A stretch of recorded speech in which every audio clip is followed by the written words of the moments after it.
Hi, I'm Nick from vireengines.com.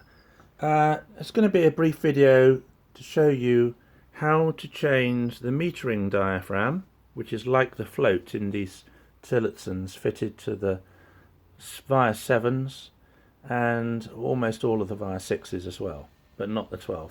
So this diaphragm needs changing because when they're new, they're nice and supple like this, and you've got a nice concentric circle.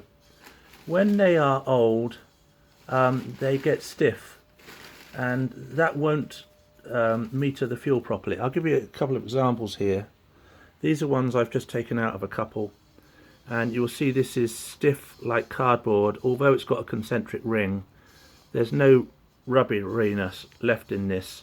So what will happen is it won't allow the fuel level to be equalized as quickly as it should. So these have been discarded. This one is a little bit better.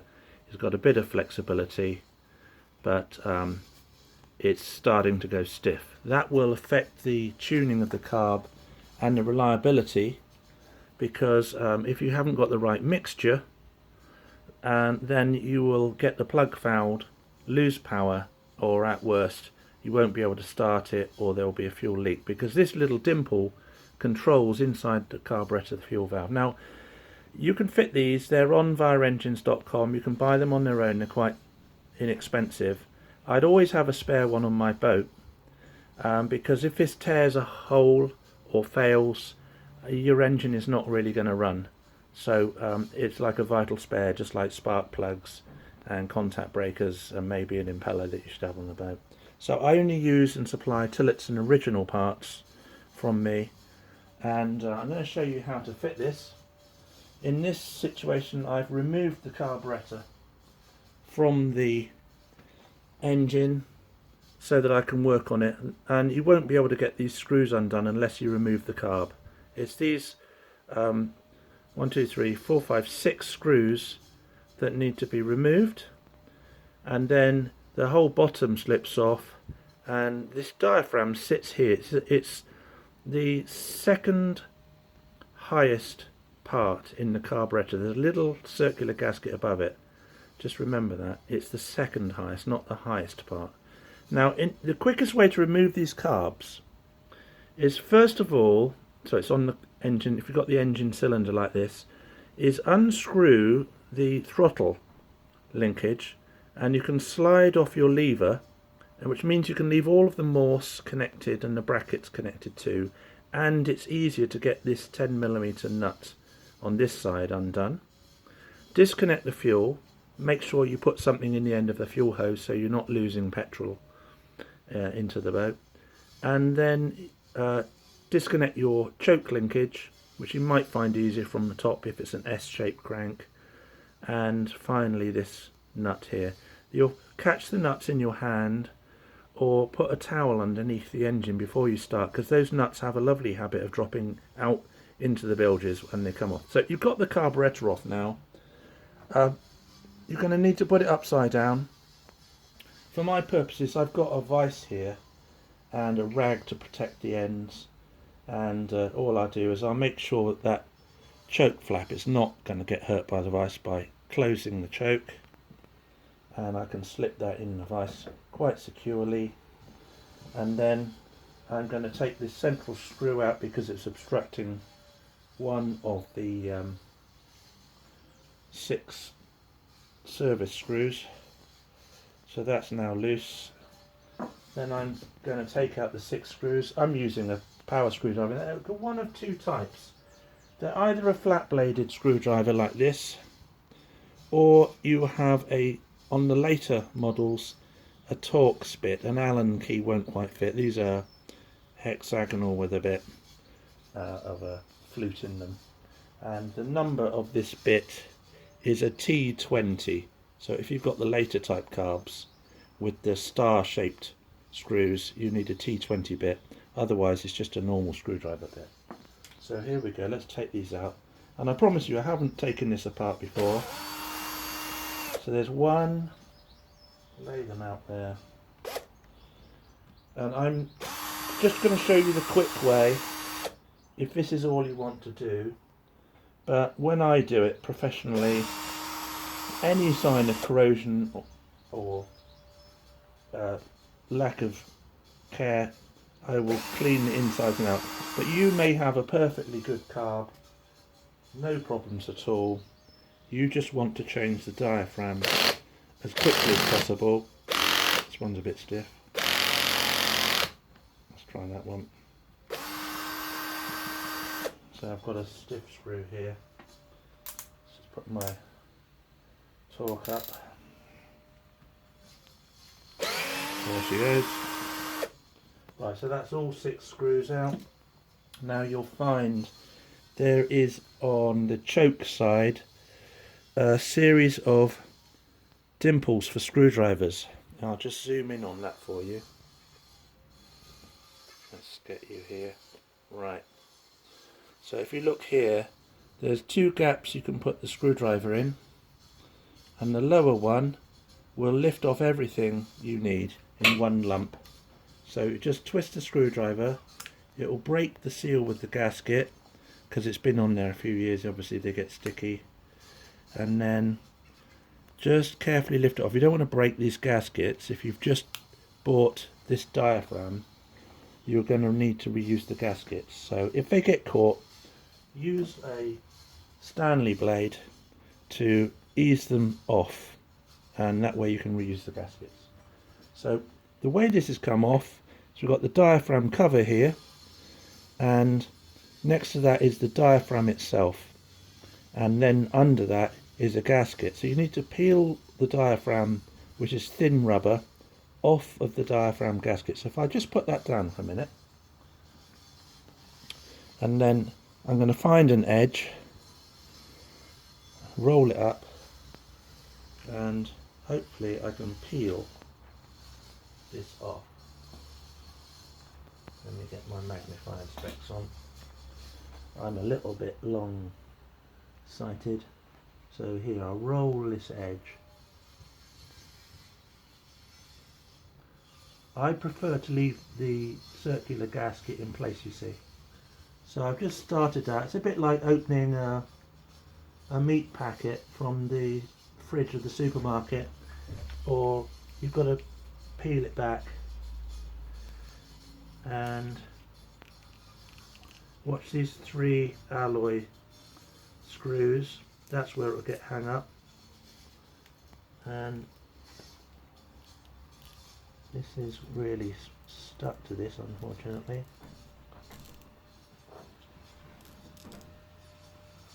You'll excuse the sawing sounds. I've got a neighbour with a grinding tool he won't stop using today. This is life. So I'm peeling that flexible rubber gasket off. There it is.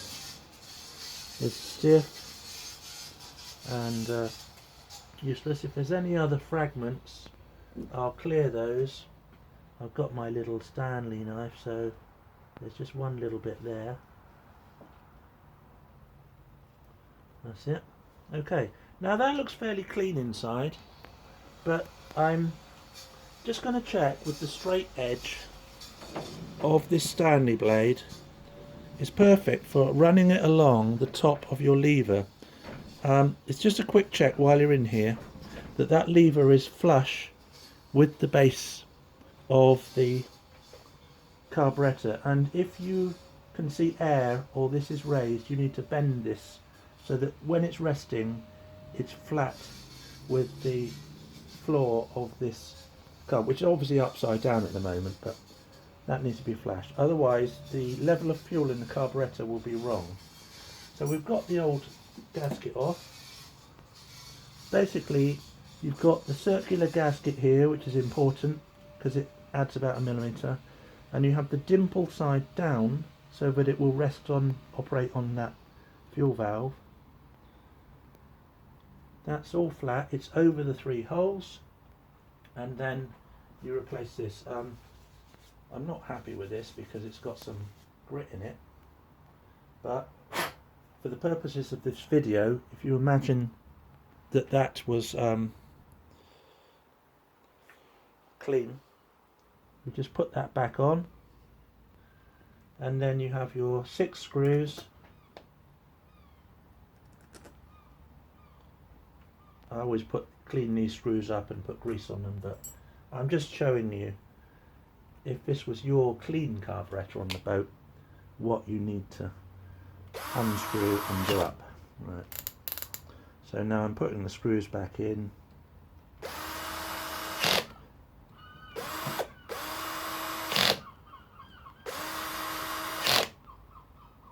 Again, a normal screwdriver, and holding it in your hand is okay.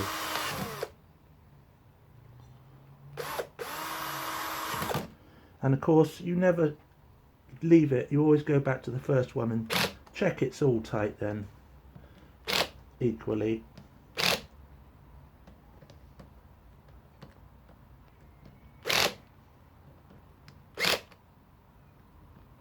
Until they stop moving.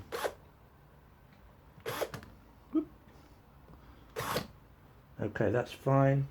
And then I'll retighten this in the same position I had it before. And then it won't leak fuel. Give it a little bit of a pinch. And that is it. That is how to change your metering diaphragm. Having done this, you may find then that you need to retune your mixture.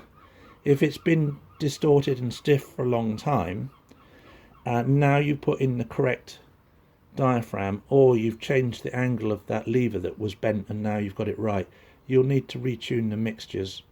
But if it was all working perfectly and you're just doing as a service operation, you won't need to. The tuning is on the other videos I've done. The only other thing to say is I am not going to be putting this on an engine. It's disgustingly dirty. This is actually a carburettor I've got in a pile of old ones. So I'm going to take this apart again and clean everything up, and I'm going to fit new pump gaskets, a whole service kit in fact, and check everything's working, like all clean of dirt. I have this carb cleaner which is really handy if you're doing a full job. I have a Dremel with a wire end on it, and that's great for getting all the muck out in the orifices and in the bore.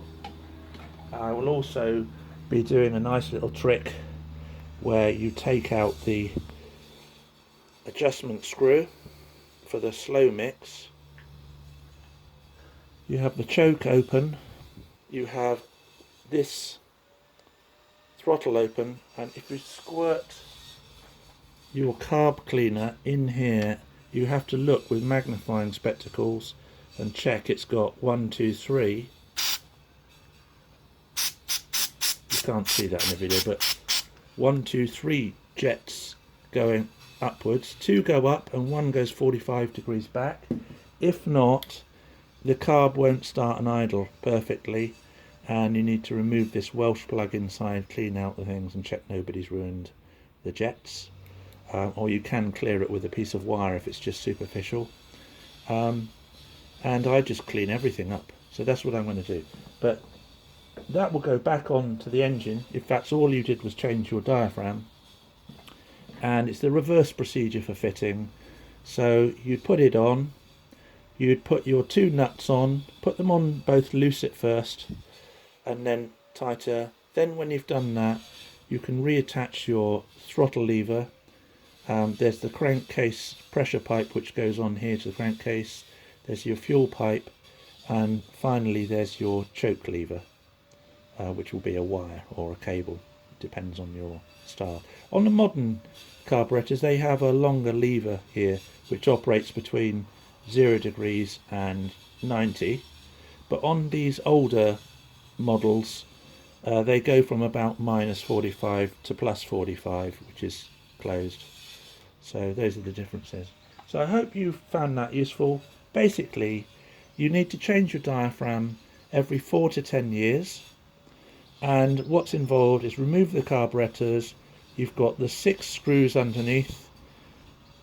Prise out the lower 2 castings complete. Peel off the old diaphragm. Lay on the new one. Put it back together. Tighten them. and that's what you need to do. So the alternative, of course, is to buy a refurbished carburettor from me, where it's not only got a new diaphragm fitted, it's also had every other issue checked and cleaned inside, and I've run it on the test engine, which I've been doing some today actually, and you'll see I've got here test engine, and every single carburettor that I sell is always tested on an engine. I check it for tuning, idle speed, acceleration, leaks, how much suction it can pull the petrol up, and all of the mechanical issues as well. So if you want those, I've just got a fresh batch in stock. They're about £100 cheaper than a new carburettor, and you can get them on vireengines.com. So thanks for watching.